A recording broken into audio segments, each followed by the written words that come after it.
La semaine dernière, on était à un petit but de Montpellier de valider une cote à 19. Grosse performance sur le week-end dernier avec 8 pronostics validés sur 9 pronostics proposés. Vraiment à un cheveu de la cote à 19. Donc je veux un gros like de la part de toutes les personnes qui regardent cette vidéo. J'espère vraiment qu'on va faire, allez, on va péter le record de likes, plus de 700 likes sur cette vidéo pour les pronostics Ligue 1 du week-end parce que on est reparti pour une belle cote à 10 avec donc les 9 pronos Ligue 1 du week-end. Juste avant qu'on démarre, n'oubliez pas de vous abonner et d'activer la cloche de notification.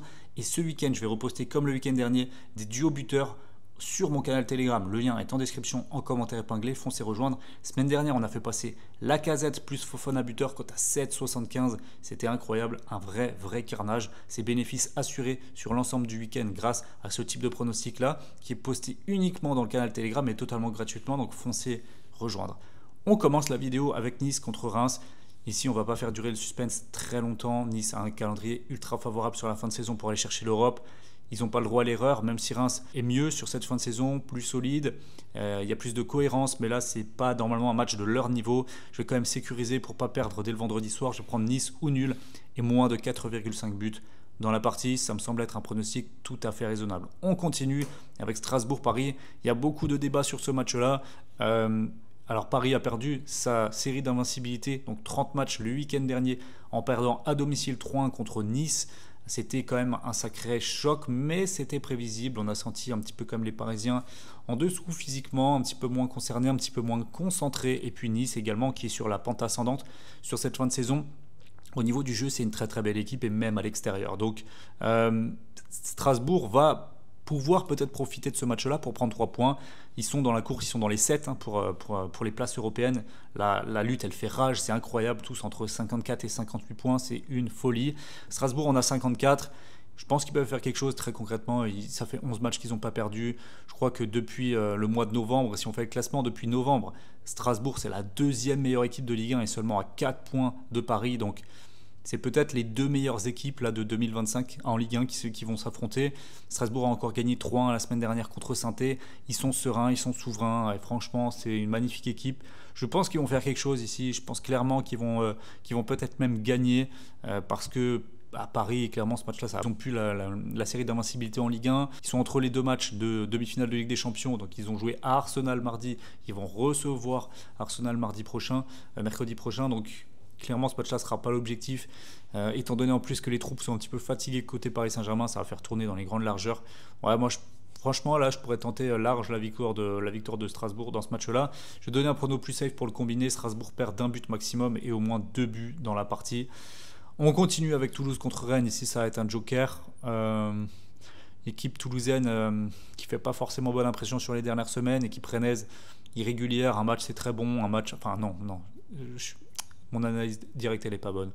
Je ne peux pas dire très bon quand je parle de Rennes parce que même s'ils avaient gagné, je voulais prendre en référence le derby contre Nantes. C'était pas une bonne prestation non plus de la part des Rennais. Il y a eu quelques bons moments, mais globalement, c'est quand même largement suffisant Rennes.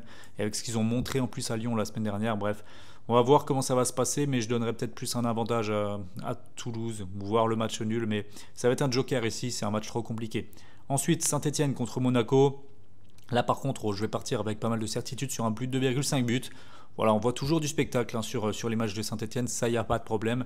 Et je ne vois pas pourquoi Monaco fermerait le jeu ou ne mettrait pas un minimum de buts dans ce match. N'encaisserait pas aussi, puisque Monaco, ça reste quand même assez irrégulier. Ils ont encaissé la semaine dernière contre Le Havre.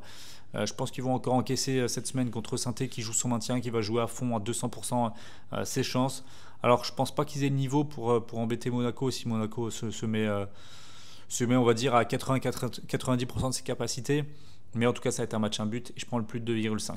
Nantes-Angers, je vais prendre Nantes ou nul. Ici, même si c'est pas toujours génial, Nantes, je pense que c'est une équipe qui va quand même prendre des points jusqu'à la fin de la saison pour assurer son maintien. Ils sont meilleurs que Angers foncièrement. Donc Nantes ou nul ici, prono assez tranquille. Auxerre, Le Havre, là je vais prendre le plus d'un 5 buts.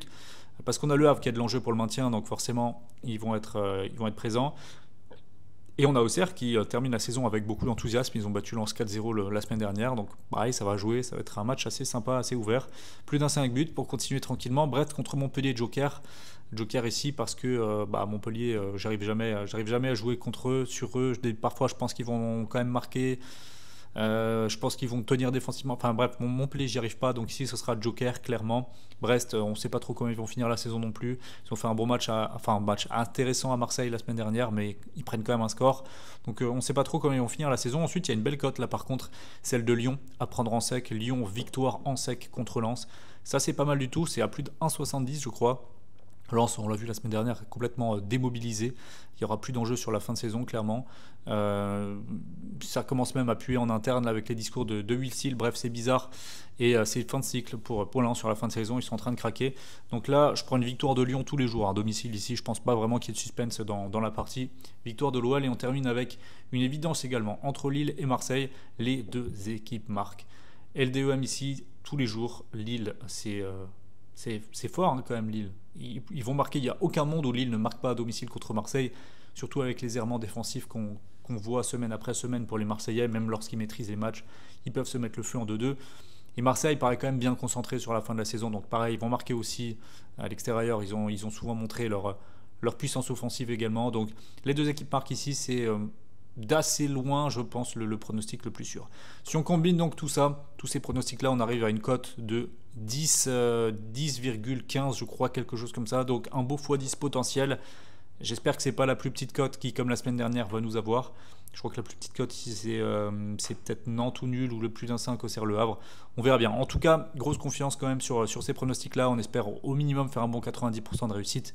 Et on va se retrouver, nous, très vite pour les pronostics des matchs retour de la Ligue des Champions avec le Paris Saint-Germain qui recevra Arsenal et l'Inter qui recevra le Barça. Quelle sera la finale de la Ligue des Champions? Ce sera le sujet de la prochaine vidéo. Donc, abonnez-vous bien, mettez la cloche pour ne pas la rater.